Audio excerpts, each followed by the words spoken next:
going on, guys? Whitt Fitness here. Today is a big day. I'm starting a 3-part video series on how to squat. But before we get into it, we're actually not going to start with the barbell. We're going to start with the warm-up. So first thing we're going to do is we're going to loosen up the upper back and the shoulders. Because in this video, we're doing a traditional back squat. So the bar is going to be put on your back. So if you come in here and your back's really tight, or your shoulder just in general, your upper body, it's going to cause problems. What we're going to do is we're going to do this shoulder dislocation with a bar. You can do it with a broomstick, anything really. I've done this before in previous videos. So what you're going to do, just lock your arms out, and you're going to go all the way straight behind your back. And you're going to do maybe 4 to 5 pass-throughs. And the goal is, what you're going to try to do is you're going to try to work your hands in narrower and narrower each time. So it's really going to start loosening up your shoulders, your chest, and it's going to get your lower traps activated. Alright guys, now that we've loosened up, now we got to warm up. So what we're going to do, we're going to warm up the upper back, since yet again the bar is going to be on there. So you're going to want to get a good contraction of your back, get it pumped and get it ready.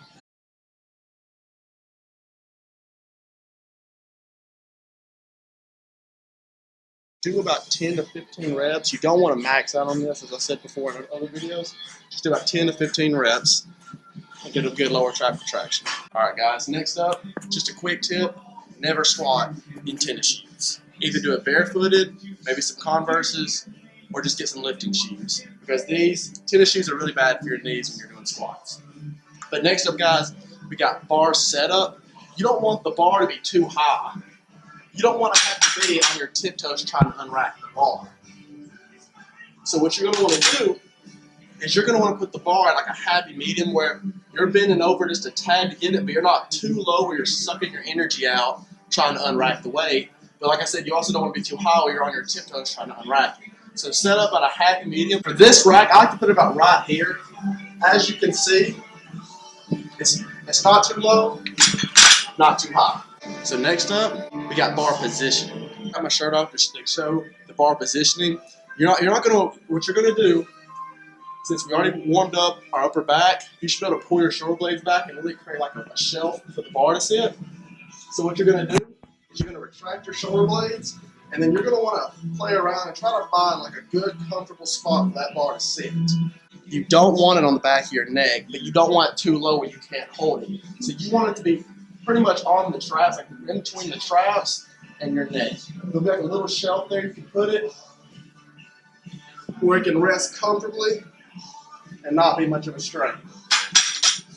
When you're doing this, don't do this. As you can see, my back is completely relaxed. You don't want that. What you want to do is you want to walk up to the bar, get in position for it, and you want to pull down. As you can see, my back is thoroughly contracted throughout the whole movement. And that's not just when I'm unracking it. It's even during the squat. You can even see my back is thoroughly contracted the whole way, even through the movement. And that's to provide overall more stability. Last thing for the setup, how to unrack it. Some people may think this is common sense, but I still wanted to go over it just to be clear.